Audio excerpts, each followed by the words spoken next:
नमस्कार। आज के दिन हम लोग बात करेंगे खासकर कि सीटेट 2025 कैसे क्लियर करें और कितने अच्छे ढंग से, यानी कि फर्स्ट अटेम्प्ट में ही आप इसको कैसे क्लियर कर लें। और ये सबसे ज़्यादा ज़रूरी होता है कि हम अपनी प्रिपरेशन को किस प्रकार से राइट डायरेक्शन में ले जाएं, जिससे कि हम फर्स्ट अटेम्प्ट में ही भी जो चाहते हैं, जिस तरह का रिज़ल्ट चाहते हैं, उस तरह के रिज़ल्ट के साथ हम अपने परीक्षा को क्वालिफाई कर लें। ठीक है, ये कोई ज़रूरी नहीं होता कि हम हमेशा ड्रॉप लेते रहें। तो ड्रॉप लेना कोई वो चॉइस नहीं होता है, वो तो मजबूरी है। और ये ड्रॉप कब लगता है? जब आपका प्रिपरेशन प्लानिंग के साथ नहीं होता। तो अगर हम स्टार्ट से ही, शुरुआत से ही प्लानिंग के साथ चलेंगे तो ड्रॉप या फिर गैप का कोई ज़रूरत आपको नहीं पड़ेगा। तो आज का दिन शनिवार है और आज सबसे अच्छा दिन है कि आज जन्माष्टमी भी है। और आज के दिन जिनका जन्म हुआ वो इस धरती के, इस पूरे ब्रह्मांड के सबसे बड़े मोटिवेटर के रूप में जाने जाते हैं, भगवान श्री कृष्ण। और उन्हीं की जो मोटिवेशन बुक है गीता, जो हम लोग पढ़ते हैं, और हम सभी स्टूडेंट्स को जो प्रिपरेशन करते हैं उनको पढ़ना चाहिए। कम से कम आपको वो चीज़ समझ में आएगा जो आपको हर चीज़ से रोकता है, आपको हर जगह पर ऑब्स्ट्रक्ट करता है। उन सब चीज़ों से आप कैसे बाहर निकलेंगे, ये आपको ज़रूर वहाँ से सीखने को मिलेगा। तो जितने भी हमारे भाई बहन जो तैयारी कर रहे हैं, चाहे वो सीटेट की तैयारी हो, चाहे केंद्रीय विद्यालय की हो, चाहे नवोदय विद्यालय की हो, चाहे आप बीपीएससी टीचर्स बनना चाह रहे हैं, एच टेट है आपके पास, और अलग अलग स्टेट का जितना भी है जो शिक्षा से संबंधित है, अगर आप उसमें अपना कैरियर बनाने के लिए सोच रहे हैं या फिर आप कोशिश कर रहे हैं, तो उनके लिए बहुत ज़रूरी है कि हम जो भी चलें, सिस्टम से अगर पढ़ाई करते हैं, सिस्टमेटिक अगर हम काम करते हैं तो लक्ष्य हमें मिलता है। मैंने अपने अनुभव से जो देखा है वो ये देखा है कि स्टूडेंट्स दो तरह के होते हैं। जो प्रिपरेशन करने वाले हैं वो दो तरह के होते हैं मुख्यतः। पहला वो जो केवल सेट से ही शुरुआत करते हैं, वो शुरुआत भी करते हैं सेट से कि केवल हमें अपना एमसीक्यू केवल चलना है, एमसीक्यू जितने भी है बस पढ़ते चले जाएंगे, रटते चले जाएंगे। तो वो केवल उसको रटने पर पूरा फोकस करते हैं और रटते भी हैं। मैंने देखा है बहुतों को कि बहुत अच्छा कर जाते हैं, लेकिन क्या परिणाम भी उसी तरह से आता है जितना मेहनत वो करते हैं? तो नहीं आता है। परिणाम कहीं ना कहीं पर 19-20 रहता है। लेकिन वो जो पूरा सिस्टमेटिक प्लानिंग करते हैं अपनी पढ़ाई को लेकर कि किस प्रकार से हमें पढ़ना है, क्या सिलेबस है हमारा, उसका एग्ज़ाम का पैटर्न क्या होता है, वो सारी चीज़ों को पहले वो समझ लेते हैं। ठीक है, तो कहने का मतलब क्या है ना कि जब भी आप बैटल ग्राउंड में जाते हैं तो अपने दुश्मन को अच्छी तरह से समझ लेते हैं आप। जब तक आपका अच्छी तरह से परिचय नहीं होगा आप कोई भी लड़ाई जीत नहीं सकते हैं। तो वही चीज़ होता है कंपटीशन में भी। आप जिस कंपटीशन में बैठने जा रहे हो ना, तो आप वहाँ पर उस कंपटीशन के बारे में अच्छी तरह से आपको नॉलेज होना चाहिए। उसके एक एक चीज़, बारीकियों को जब आप समझ जाते हैं, उसके अनुसार जब आप तैयारी करना शुरू करते हैं, एग्जैक्ट टू दी पॉइंट आपका काम होता है और रिज़ल्ट वही मिलता है जो आप चाहते हैं। तो आज हम लोग बात करेंगे कि सीटेट 2025 जो है, जो हमारे जितने भी नए भाई बहन हैं जो तैयारी शुरू करने जा रहे हैं, उनके लिए है कि आप तैयारी शुरू कर रहे हैं तो पहले आप इसको देख लीजिए। इस वीडियो को देखने के बाद आप आराम से प्लानिंग कीजिए। इसी के अनुसार ये पूरा प्लान आज मैं लेकर के आया हूँ कि आप किस प्रकार से काम करें, आप स्टेप बाय स्टेप फॉलो करें। और इस प्रकार का जो सिस्टम बना हुआ है, 60 दिन का मैंने प्लान तैयार किया है कि 60 डेज़ में आपके पास कंप्लीट वर्कआउट हो जाएगा। उसके बाद का जो समय रहेगा वो आप प्रैक्टिस पर दे सकते हैं। तो चलिए शुरू करते हैं। मेरा नाम है गणेश अरण्य और मैं एक बीपीएससी शिक्षक हूँ और पिछले 27 सालों से मैं शिक्षण के इस क्षेत्र से जुड़ा हूँ मैं, यानी कि मुझे सीबीएसई और गवर्नमेंट दोनों स्कूल का अनुभव है पढ़ाने का। साथ ही साथ मैं एक कैरियर काउंसलर भी हूँ और आईसीटी 3 इंस्टीट्यूट से जुड़ा हुआ हूँ लंबे समय से। और आज का जो समय है वो जो हमारा सीटेट का है उस पर हम लोग आज बात करेंगे, चर्चा करेंगे। तो सबसे पहले हम लोग बात कर लेते हैं सिलेबस और एग्ज़ाम पैटर्न पर। तो सीटेट एग्ज़ाम्स आ गया है, 25 है, 2025 का है। तो हम लोग सबसे पहले जानते हैं कि सीटेट का सिलेबस होता क्या है, ठीक है, और उसका एग्ज़ाम पैटर्न क्या है उसको पहले हम लोग समझते हैं। तो पेपर 1 जो कि कक्षा 1 से लेकर के 5वीं तक के लिए होता है, और पेपर 2 जो 6 to 8 के लिए रहता है। ये दोनों का पैटर्न अलग अलग होता है, ठीक है। क्योंकि कक्षा 1 से 5 लेकर 5 तक के जो सब्जेक्ट होते हैं वो अलग होते हैं, 6 to 8 का अलग होता है, थोड़ा सा चेंजेस होते हैं, इसलिए दोनों का पैटर्न भी अलग अलग होता है। चाइल्ड डेवलपमेंट और पैडागोगी ये हर मतलब दोनों पेपर में सबसे इम्पॉर्टेंट सेक्शन ही होता है। इसमें से 30 क्वेश्चन आपका आता है। तो मैथमेटिक्स, ईवीएस, लैंग्वेज 1 और 2 यानी कि पेपर 1 में आएगा ये मैथमेटिक्स, साइंस या फिर सोशल स्टडी, ये पेपर 2 में आता है। तो बेसिकली क्या होता है कि जो पेपर 1 का जो आपके पास कंटेंट है वो आपका हो गया मैथ्स, ईवीएस, लैंग्वेज, और पेपर 2 का जो कंटेंट है वो जाता है मैथ या साइंस, जो साइंस वाले कैंडिडेट हैं उनके लिए, और जो आपके पास साइंस छोड़ करके हैं उनके लिए सोशल स्टडीज़ का पेपर होता है, यानी कि जो ह्यूमैनिटीज़ के हैं उनके लिए सोशल स्टडी का पेपर होता है। तो ये उसका सिलेबस है कि इस तरह से आएंगे, और डिटेल हम लोग चलेंगे अभी, और एग्ज़ाम का पैटर्न कैसा होता है।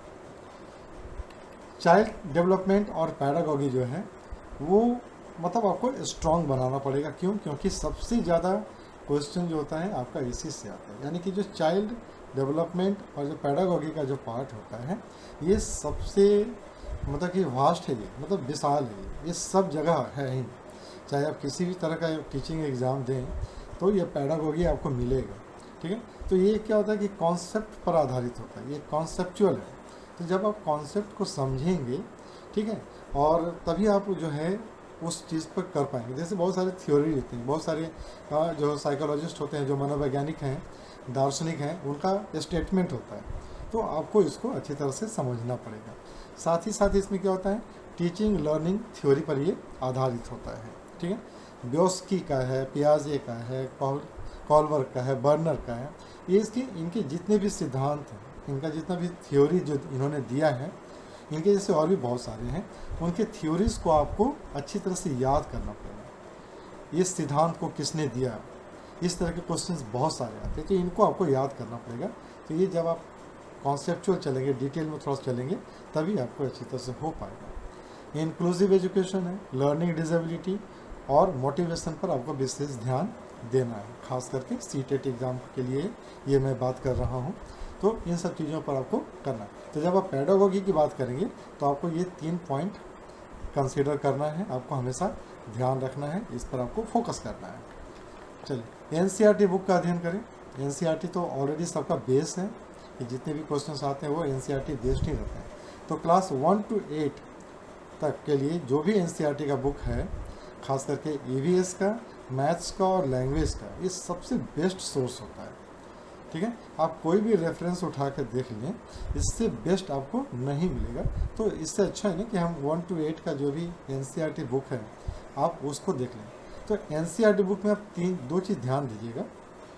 पहला कि एनसीईआरटी बुक, क्या आप केवल बच्चे के बुक को पढ़ रहे हैं, ये एक बहुत इंपॉर्टेंट चीज़ है।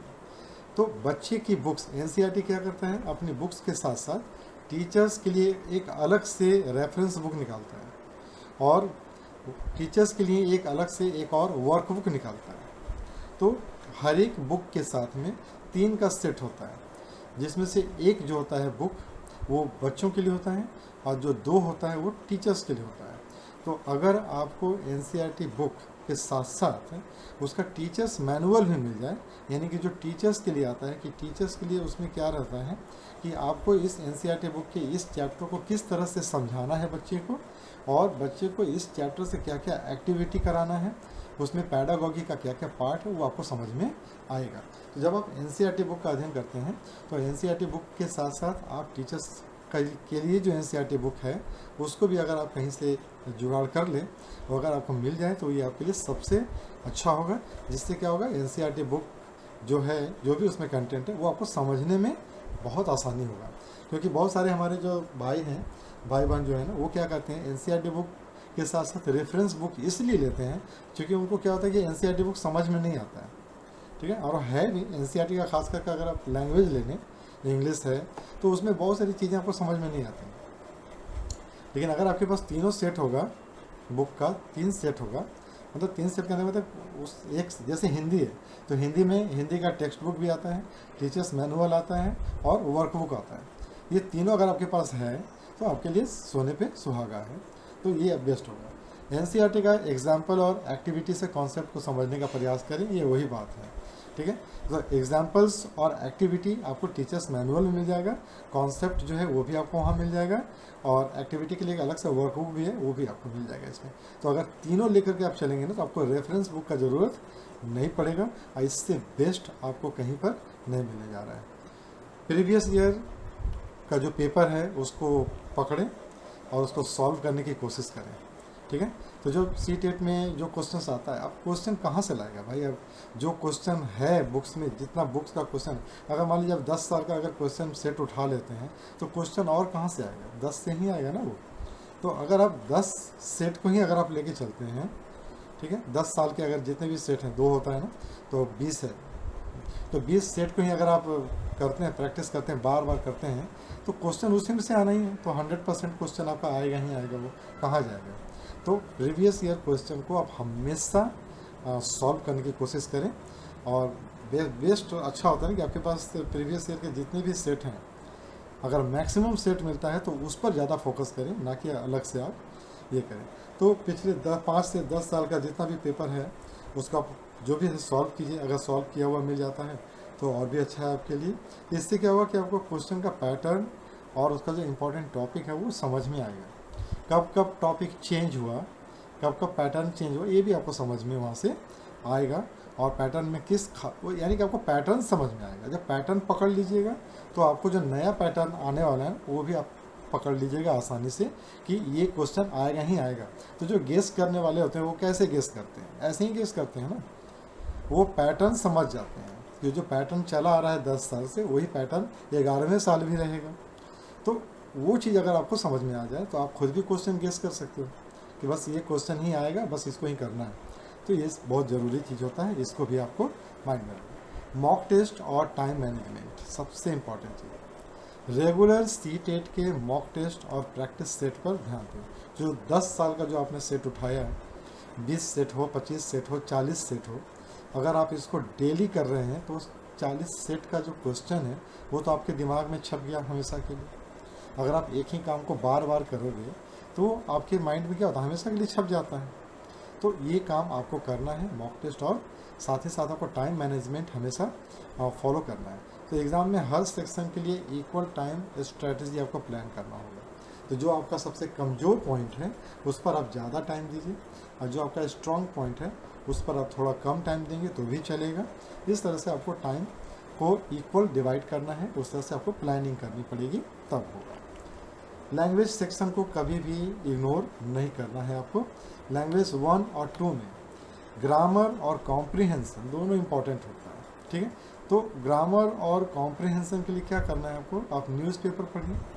खास करके अगर आप इंग्लिश न्यूज़पेपर लेते हैं तो द हिंदू अच्छा है, ठीक है। तो द हिंदू आज के समय में 99% जो कॉम्पिटिटर्स हैं, जो आपके UPSC एस्पायरेंट हैं, ये लोग जो BPSC वाले हैं, वो सब पढ़ते हैं उसको। तो आप उसको पढ़ सकते हैं बिहार जैसी जगहों में, या फिर जो मतलब कि जो बहुत सारे स्टेट ऐसे हैं जहाँ पर 1 डे डिले करके आता है, तो भी कोई दिक्कत नहीं, आपको कंटेंट से मतलब है। तो न्यूज़पेपर पढ़ें और छोटे छोटे आर्टिकल्स लिखने की कोशिश करें। इससे क्या होगा, आपका रीडिंग और राइटिंग स्किल दोनों एक साथ इम्प्रूव होगा, ठीक है। तो इससे क्या होता है ना कि जो आर्टिकल लिखने से क्या फ़ायदा है, लिखने से फ़ायदा ये होता है ना कि आपका माइंड जो होता है वो ट्रेंड हो जाता है। किस लिए? नई नई चीज़ें सोच पाने के लिए, ठीक है। और जब आप लिखना शुरू करते हो तो आपके अंदर में वो अपने आप जनरेट होने लग जाता है। तो ये बहुत ज़रूरी होता है।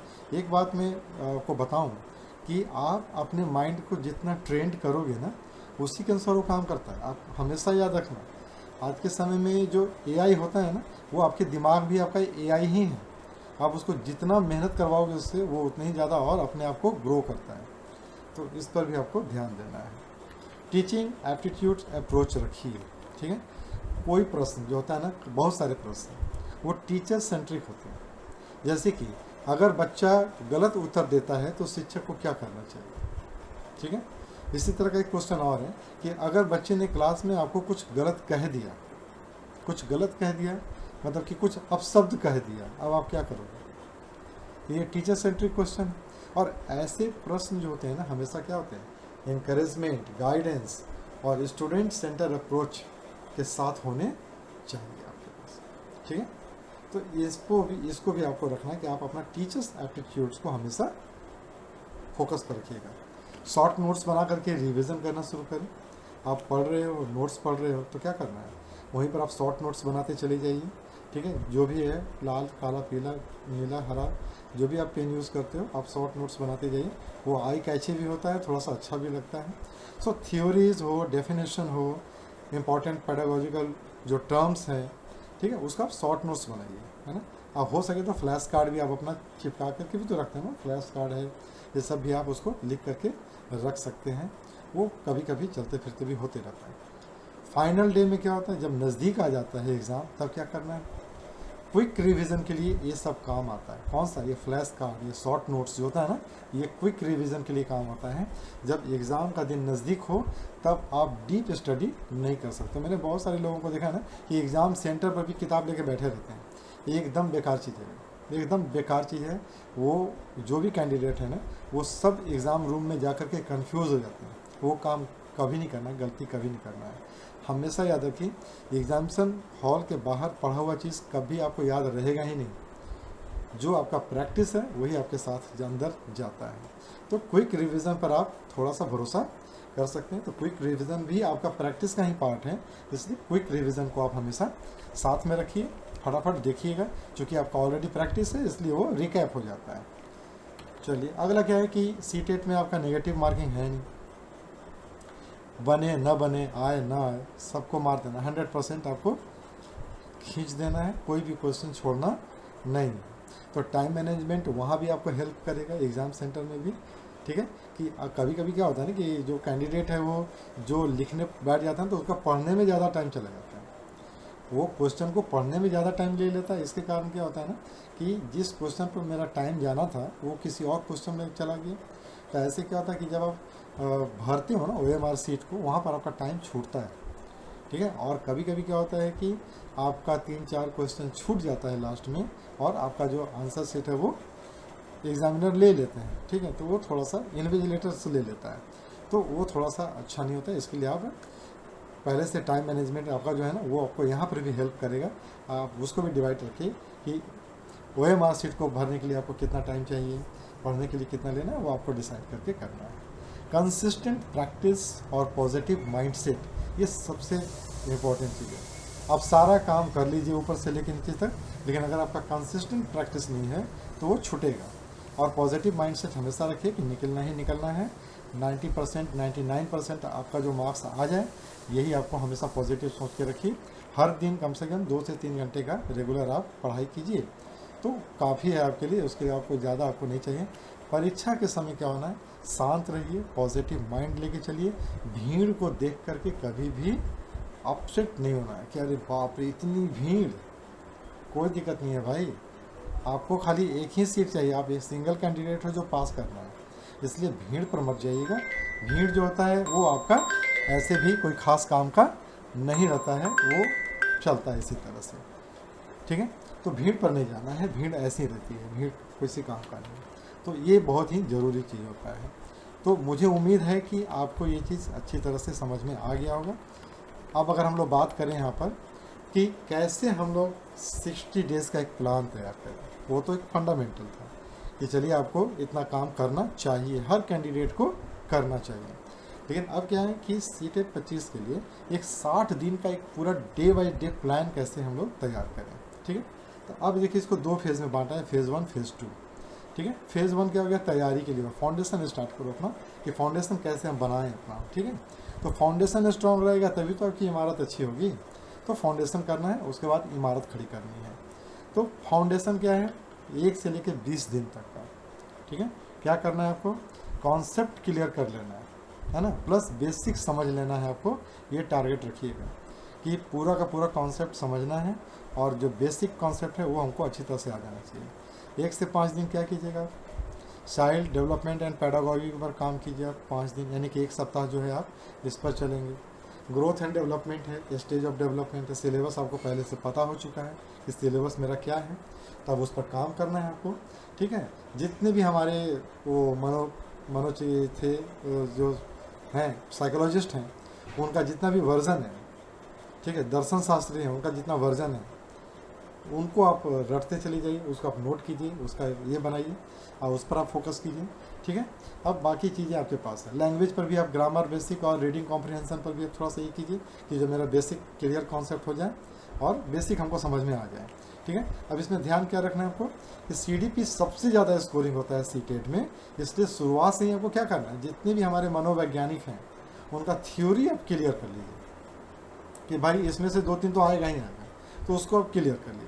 लैंग्वेज सेक्शन के लिए क्या करना है आपको, रोज़ न्यूज़पेपर पढ़ना है। वो कब, जब आप टाइम पास, आपके पास लेज़र फिर समय हो तो लेज़र टाइम में आप उसको न्यूज़पेपर पढ़ सकते हैं, बैठे बैठे आर्टिकल वगैरह पढ़ सकते हैं, लिख सकते हैं। तो ये क्या क्या करना है आपको, 1 से लेकर के 5 दिन तक करना है। अब चलिए छठा दिन से लेकर के आपको 10वां दिन तक क्या करना है, मैथ्स पेपर 1 और पेपर 2, जैसा कि आपका चॉइस, आप जो जिसके लिए आप तैयारी कर रहे हो, पेपर 1 के लिए, 2 के लिए आप ले लीजिए। नंबर सिस्टम और बेसिक अर्थमेटिक्स आप क्लियर करना शुरू कीजिए। NCERT बुक से नंबर सिस्टम और बेसिक अर्थमेटिक्स आप क्लियर करना शुरू कीजिए, उसको समझिए। ज्योमेट्री और मेंसुरेशन है, उसका भी आप क्लियर कीजिए बेसिक। लैंग्वेज 2 में इंग्लिश हो या फिर आपका हिंदी हो, पैडागोगी ऑफ लैंग्वेज टीचिंग, इसको आप यहाँ पर क्लियर करना शुरू कीजिए। इसका मैं डिटेल पढ़ाऊँगा आप लोगों को।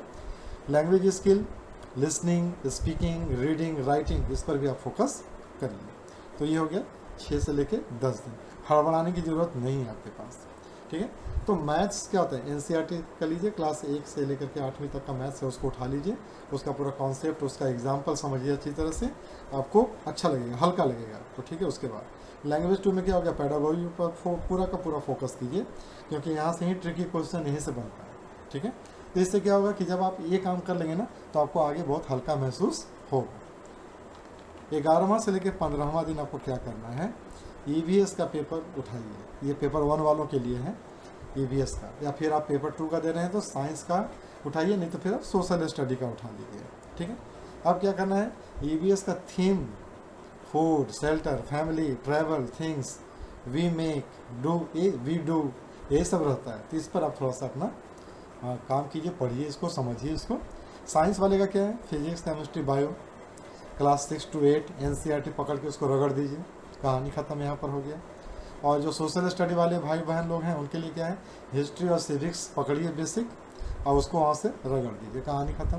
तो ये आपके पास हो गया। अब CDP रिवीजन भी आपको करना है साथ साथ, इसके साथ साथ CDP का रिवीजन भी करना है, लर्निंग एंड मोटिवेशन, तो उसको भी साथ में लेके चलिएगा यहाँ पर। तो यहाँ पर क्या होता है कि EVS जो होता है ना सब्जेक्ट, याद रखिएगा यहाँ पर, EVS केवल रटने की चीज़ नहीं है, कॉन्सेप्चुअल अप्रोच आपको वहाँ पर लाना चाहिए। इससे क्या होता है कि कभी कभी क्वेश्चन CTET में ना डेली लाइफ से भी आता है, तो आप रट करके आइएगा, हो सकता है कि क्वेश्चन आपकी चॉइस का ना हो, इसलिए कॉन्सेप्चुअल अप्रोच आपको वहाँ पर लगाना है। अब 16 से लेकर के जो 20 दिन का जो है आपका लास्ट जो है फाउंडेशन का लास्ट, उसमें क्या करना है आपको, pedagogy of maths, science, EVS, social study, अब इस पर आप फोकस कर दीजिएगा कि पैडागोगी ऑफ मैथ क्या है, साइंस क्या है, EVS क्या है और सोशल स्टडी क्या है, तीनों का पैडागोगी, सभी का पैडागोगी, चारों का पैडागोगी आप पूरा रगड़ दीजिए, कहानी ख़त्म है यहाँ पर। अब प्रैक्टिस क्या करना है आपको, 6 से लेकर 20 दिन में प्रीवियस ईयर का जो क्वेश्चन है, यहाँ पर मैंने एक एग्जाम्पल दे दिया 2018 से लेकर के, चूँकि वहीं से शुरू हुआ था, तो 18 से लेकर 23 तक का जो भी आपके पास है सेट, मतलब अवेलेबल है, उसको आप पूरा गर्दा मचाइए, झाड़ दीजिए पूरा, उसका डस्ट रखा हुआ था जो, इससे क्या होगा कि आप बहुत ज़्यादा हल्का महसूस करेंगे, आपको सब्जेक्ट हल्का लगेगा। ठीक है, तो ये था आपका फाउंडेशन। तो CTET में क्या होता है, पैडागोगी, टीचिंग लर्निंग कॉन्सेप्ट ही सबसे ज़्यादा इंपॉर्टेंट है, इसी से बहुत ज़्यादा क्वेश्चन होता है। तो मेरा जो पहला आप वीडियो जाइएगा ना वहाँ पर, तो आपको पूरा का पूरा पैडागोगी मिल जाएगा ये सब, इसलिए हर सब्जेक्ट का पैडागोगी आपको पढ़ना चाहिए। तो ये था फाउंडेशन। अब जब फाउंडेशन आपका ख़त्म हो जाएगा, आपको बहुत हल्का लगेगा।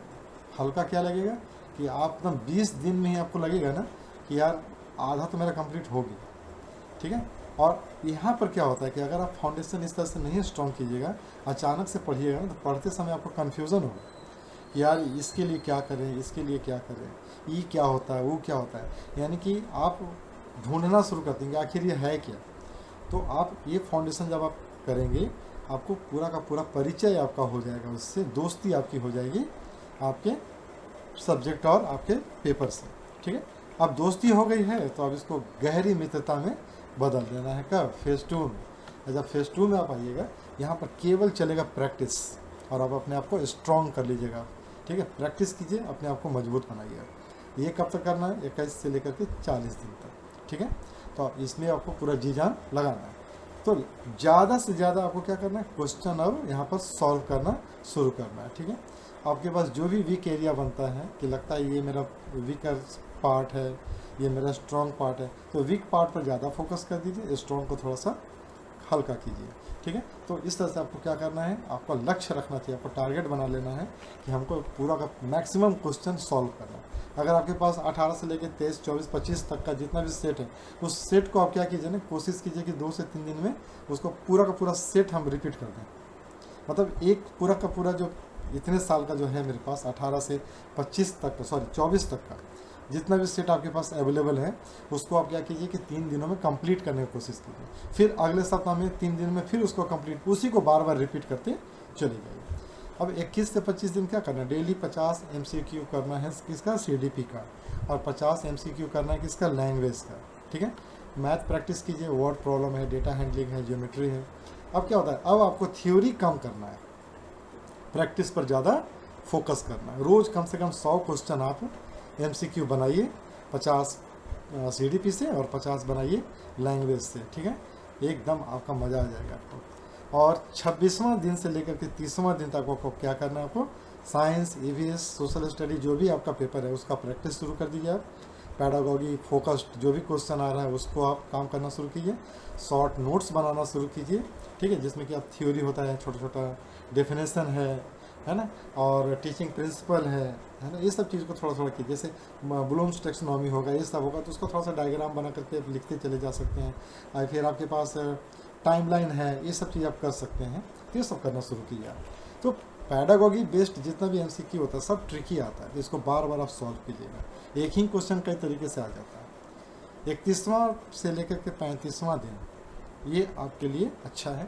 इसमें फुल मॉक टेस्ट करना शुरू कीजिए, आप अपना मॉक टेस्ट देना शुरू कीजिए कि भैया अब एग्ज़ाम का टाइम आ गया है, अब एकदम पूरा टेक ऑफ कर देना है, ठीक है। अब टेक ऑफ की तैयारी हो रही है, तो आप पेपर 1, पेपर 2 जो भी आपका टारगेट है उसको आप बैठ करके एकदम फुल मॉक टेस्ट देना शुरू कीजिए। और देखिए क्या एनालाइज करना है, एनालाइज ये करना है कि भाई जो हम पढ़ के आए थे, इतना जो पढ़े हैं, गलती कहाँ कर रहे हैं। अगर गलती हो रहा है तो 100 में 100 क्वेश्चन बन जा रहा है फटाफट सही, तो एकदम बम बम है, लड्डू खाइए। और अगर कहीं छूट रहा है, कुछ गलती हो रहा है, तो क्या करना है, एनालाइज कीजिए कि कहाँ मिस्टेक कर रहे हैं, अभी गलती कहाँ हो रहा है, उसको फिर से पकड़िए और फिर वहाँ से चलिए, ठीक है। आप देखिएगा आपका वो गलती भी सुधर जाएगा। तो मॉक टेस्ट में भी टाइम मैनेजमेंट और वीकनेस दोनों का पता चल जाता है आपका, कि घर में कोई मेहमान आ गए हैं तो आज का पढ़ाई ख़त्म, तो टाइम मैनेजमेंट आपका बिगड़ गया, ठीक है। और यही जो वीकनेस होता है, आज मन कर रहा है नहीं करेंगे, सो जाते हैं 1 घंटा और, तो ये वीकनेस है। तो ये दोनों आपको पकड़ में आएगा कब? जब आप फुल मॉक टेस्ट पर जाइएगा तब। क्यों?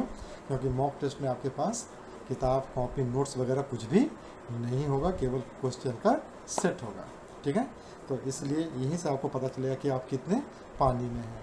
अब चलिए, पानी में डूबने का टाइम आ गया यहाँ पर, कि 36वें दिन से लेकर 40वें दिन तक रिवीजन ऑफ बिग टॉपिक है। पूरे सप्ताह में आप एक बनाइए कि आपको रिवीजन करना है इस टॉपिक पर। लैंग्वेज 1 और 2 का ग्रामर और पैडागॉजी पर फोकस कर देना है, और लैंग्वेज सेक्शन को हमेशा स्ट्रॉन्ग कीजिएगा, क्योंकि क्वालिफाइंग फैक्टर यहीं से निकलता है आपका। चलिए, अब तीसरा फेज जो आपके पास था, चूँकि ये 60 दिन का था ना ये, तो तीसरा जो फेज है, यह फाइनल लैप है। कैसे हम लोग मैराथन में दौड़ते हैं तो शुरुआत में धीरे धीरे चलते हैं, उसके बाद फिर बीच में जब आता है राउंड तो थोड़ा सा तेज़ होते हैं, और जब देखते हैं कि एकदम ये लास्ट चक्कर है मेरा, वहाँ से हम लोग क्या करते हैं, अपना पूरा जी जान लगा देते हैं। तो ये जी जान लगाने वाला फेज़ आपका आ गया, एकदम फाइनल फेज़ आ गया, फेज़ 3, ठीक है। अब इसमें क्या करना है, फाइनल प्रिपरेशन करना है और कॉन्फिडेंस बिल्डअप कर देना है। ऐसे भी आपका जब 100 में 100 बनने लग जाएगा ना, तो ऐसे ही कॉन्फिडेंस हाई हो जाता है। कोई सोचना ही नहीं है कि दूध चलो ना, हमारा तो निकलेगा ही निकलेगा, 100 में 100 आ रहा है, कोई दिक्कत नहीं है आपके पास। तो अब इसमें क्या करना है, रोज़ आपको 2 मॉक टेस्ट कर लेना है। एक तो सुबह में कीजिए, एक तो शाम में कीजिए। एक मॉक टेस्ट मॉर्निंग में और दूसरा का मॉक टेस्ट शाम को आपको कर लेना है। एकदम रूटीन बना लेना है। कोई आए जाए सब टाटा बाय बाय, किसी को कुछ नहीं करना है, किसी को एंटरटेन नहीं करना है। मॉर्निंग का टाइम पहला मॉक टेस्ट और शाम के समय में दूसरा मॉक टेस्ट। और हर मॉक टेस्ट के बाद क्या करना है, आप जो आंसर बनाए हैं ना उसको एनालाइज कीजिएगा, छोड़ के भागना नहीं है। एनालाइज कीजिए और उसका फिर से रिवीजन कर लीजिए उसी समय। ऐसा नहीं है कि मॉक टेस्ट दे के उठ के भाग जाना है। तो मॉक टेस्ट दे करके उसको एनालाइज कीजिए और उसका रिवीजन कीजिए आप, ठीक है। तो ये काम करना है। और CDP का जो थ्योरी है और उसका जो पेडागॉजी क्विक नोट्स जो आप बनाए थे शुरू में फ्लिपकार्ट पर और इस सब पर, स्टिकी नोट सब पर, उसको आप वहाँ पर रिवाइज करना शुरू कर सकते हैं, ठीक है। देखना शुरू करेंगे। अब आप देखिएगा कि आपका स्पीड और एक्यूरेसी दोनों इम्प्रूव कर जाएगा। आप फटाफट बनेगा। क्यों? क्योंकि आप रोज़ रोज़ जो गलती करते हैं ना छोटा मोटा, उससे भी आपको सीखने को मिल रहा है। आपका यहाँ पर कॉन्फिडेंस तो ऐसे ही हाई रहेगा एकदम 100% झकाझक। और लास्ट में जो आपके पास है ये कॉमन से 55, ठीक है। अब यहाँ पर क्या हो रहा है, प्रीवियस ईयर का क्वेश्चन जो आप थे ना कर रहे थे प्रैक्टिस, अब उसको आप धाए धाए मारना शुरू कीजिए। अभी तो गर्दा बनेगा जी आपसे, क्या है पहले से बनाए हुए हैं आप। अब जब पहले से प्रैक्टिस किए हुए हैं तो 40 का 40 सेट तो एकदम ऐसे ही उड़ जाएगा हवा में, ठीक है। अब उसमें क्या होता है, उसमें भी थोड़ा सा ओवर कॉन्फिडेंस नहीं होना है। शॉर्ट नोट्स वगैरह रखिएगा, देखते रहना है उस चीज़ को। और ट्रिकी टॉपिक जो होता है ना, जितना भी होता है ना ट्रिकी टॉपिक, जितना भी सबको रिवाइज करते रहिएगा। पता नहीं कब क्वेश्चन पलट दे, कहीं ट्विस्ट कर देगा, घुमा देगा, तो छूटना नहीं चाहिए, ठीक है। तो दुश्मन चाहे जैसे भी आए उसको एकदम ख़त्म कर देना है। क्वेश्चन चाहे जैसे भी आए उसको कर देना है हलाक। तो ये चीज़ आपको यहाँ पर सीखना है। तो लास्ट 10 डेज में क्या होगा, न्यू टॉपिक आपको नहीं पढ़ना है। हमेशा याद रखिएगा ये चीज़। कोई भी बोले, कोई भी समझाए, नया टॉपिक एकदम उठाइएगा नहीं, ठीक है। क्यों? क्योंकि ये गलती होगा। इसलिए गलती होगा क्योंकि नई टॉपिक वो होती है जो कि आपने शुरुआत में ही एनालिसिस कर लिया था। सिलेबस के बारे में आप पूरा पढ़ चुके हैं, सिलेबस के अनुसार आप चल रहे हैं। अब नया टॉपिक यहाँ पर मत लाइएगा। एकदम आपको क्या करेगा, वो डिस्टर्ब करके रख देगा, आपका सारा मेहनत पानी में। उसको एकदम छोड़ दीजिए। आप जो पढ़ रहे थे लगातार उसी को आप रिवाइज करते चले जाइएगा। और अंतिम जो 5 दिन आपका बचेगा ना, 56वां से लेकर 60वां दिन तक, फाइनल डेज, एकदम मस्त रहिए, मज़ा में रहिएगा। फाइनल मॉक टेस्ट दीजिए, बोलिए किसी को तुमको जो क्वेश्चन छाप के देना है दो, हम उसको बनाएंगे। एकदम गर्दा रगड़िए उसको और क्विक रिवीजन कीजिए, समझे। आपका 100 में 100 आएगा ही आएगा। और 59th डे यानी कि एकदम फाइनल के एक दिन पहले केवल शॉर्ट नोट्स और जो भी आपका फार्मूला वगैरह है मैथ्स का, ये सब का, उसको आप खाली रिवाइज कीजिए। और जो आपके पास क्या है, एग्ज़ाम का जो एक दिन पहले का जो होता है ना, उसमें क्या करना, आराम कीजिए, एकदम रिलैक्स रहिए, कूल रहिए और हल्का फुल्का अपना देखते पढ़ते। उस दिन अगर आप हैवी पढ़ाई कीजिएगा तो आपको थकान भी होगा और एग्ज़ाम पर इसका असर आता है। तो मेरे बच्चों, मेरे प्यारे भाई बहनों, लास्ट दिन केवल आप रिलैक्स रहिएगा और किसी को देखना नहीं है। आप अपने में रहिए, हल्का हल्का रिवाइज करते रहिएगा और आप अपनी एग्ज़ाम के बारे में सोचिएगा। एग्ज़ाम से पहले ज़्यादा पढ़ाई नहीं करना चाहिए, रिलैक्स रहिए, तभी आप अच्छी तरह से क्वेश्चन को कर पाएंगे। और यही होता है पॉजिटिव माइंडसेट का भी, चूँकि ये काउंसलर का नोट्स है, काउंसलर का माइंडसेट नोट्स है, टीचर भी हूँ साथ साथ, तो मैं दोनों चीज़ समझता हूँ, बच्चों का भी माइंडसेट समझता हूँ और क्वेश्चन पेपर का रिक्वायरमेंट भी समझता हूँ।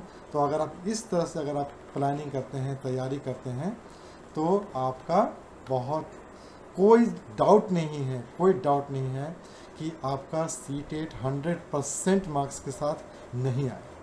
एकदम गारंटी है। आप लिख के रख लीजिए पेपर पर, कॉपी पर चिपका दीजिए कहीं पर। स्कूल रैंकर्स वाले ने बताया था ये कि अगर इस तरह से करोगे तो 100 में 100 आएगा, ठीक है। नहीं आएगा तो आप मुझे बोल सकते हो, 100% मार्क्स आएगा आपका। ये लास्ट टिप्स है आपके पास एक्स्ट्रा में कि रोज़ भैया कंसिस्टेंट कम से कम 4 से 5 घंटा पढ़िएगा, सुबह और शाम दोनों मिला करके 5 घंटा 6 घंटा मैक्सिमम, उससे ज़्यादा आपको नहीं पढ़ना है। हर हफ्ता कम से कम आप 3 मॉक टेस्ट ज़रूर दीजिएगा। रिवीजन का मतलब क्या होता है, सक्सेस और शॉर्ट नोट्स, ठीक है। शॉर्ट नोट्स ही आपके पास CTET का असली चाबी है। जो नोट्स है आपके पास प्रिसाइज रहता है ना, वो एकदम पूरा निचोड़ रहता है, तो वो आपके पास चाबी है। वही आपको एकदम लास्ट आवर में गेम चेंजर होता है। वो जो छोटा छोटा नोट्स होता है वही आप अपने पास रखिए लास्ट आवर में, वो आपके लिए अच्छा चीज़ होता है। रिवीजन उसी से होता है। एग्ज़ाम में क्या होता है, टीचिंग फ्रेंडली अप्रोच रखनी चाहिए आपको। आप आराम से रहिए, एक अच्छे टीचर हैं आप, इसलिए आप टीचिंग फ्रेंडली अप्रोच आपको रखना है। और आज का जो ये था टिप्स एंड ट्रिक्स, वो आप सभी के लिए था कि जो भी हमारे पास हैं। तो चूँकि आज शुरुआत करने जा रहे हैं, तो मुझे लगा कि आप लोगों के लिए बहुत काम का चीज़ है। आप अगर मैं ऐसे ही केवल आपको MCQ करवाता चला जाऊंगा तो उससे कुछ होने नहीं जा रहा है। आप MCQ रट के जाओ, आप पास कर जाओगे, नो डाउट पास कर जाओगे, लेकिन आप जो मार्क्स खोज रहे हैं वो मार्क्स आपका उसमें नहीं आता है, रोट में नहीं आता है। आप इस तरह से अगर आप प्लानिंग करोगे ना, जो प्लान मैंने आपको बताया है, मेरे भाई मेरे बहन, 100% आपका जो मार्क्स है ना, ये स्कोरिंग होगा और आपको कोई रोक नहीं सकता है। और यही स्ट्रेटजी जो अगर आप फॉलो करते हो ना, BPSC एग्ज़ाम के लिए भी कर रहे हो, अगर आप B.Ed पास हैं, CTET आपका निकला हुआ है, किसी कंपटीशन की तैयारी कर रहे हैं, उसके लिए भी ये प्लानिंग जो है ना, ये सबसे इम्पॉर्टेंट होता है। सबसे अच्छा प्लानिंग है ये, सबसे बेस्ट प्लानिंग है ये, और आप इसको अच्छी तरह से कर सकते हैं। मैंने अपने जितने भी एग्ज़ाम मैंने आज तक दिए अपने लाइफ में, वो सब मैंने फर्स्ट अटैम्प्ट में क्लियर किया है। मुझे इसके लिए कहीं और ज़्यादा तैयारी करने की ज़रूरत नहीं पड़ी। और मैंने जो भी एग्ज़ाम दिए वो अपनी ड्यूटी करने के साथ साथ ही दिए, पढ़ाई हो या फिर ड्यूटी हो, पार्ट टाइम जॉब हो, साथ साथ दिया था। ये सब इसी प्लानिंग का नतीजा है। जब तक आप पहले में दोस्ती करो, जो 3 फेज़ मैंने जो बताया आज है, इस 3 फेज़ का निचोड़ क्या है, यही है कि पहले फेज़ में आप दोस्ती करो अपने दुश्मन से, दूसरे फेज़ में क्या होता है, दुश्मन को समझना शुरू करो, और तीसरे फेज़ में क्या है, दुश्मन पर अटैक कर दो। तो यही होता है, यही 3 फेज़ है। लड़ाई आपके हाथ में रहेगा। तो आज के लिए बस इतना ही। उम्मीद है कि आपको ये वीडियो पसंद आया होगा। अच्छा लगेगा तो कमेंट में ज़रूर दीजिएगा। और कमेंट, चूँकि मैं थोड़ा सा यूट्यूब में अभी उतना ज़्यादा अच्छा नहीं हूँ, फिसड्डी हूँ, ठीक है, तो थोड़ा सा गलतियाँ मुझसे भी होती हैं, और इसको इग्नोर करके चलिएगा। मेरे जितने भी व्यूअर्स हैं वो कम संख्या में ही हैं, लेकिन मेरे अपने हैं वो, इसलिए उनके लिए जो भी गुस्ताखी मेरे तरफ से है तो वो आप दिल से माफ़ कर दीजिए। और मेरे तरफ से ऐसा कुछ रहता नहीं है।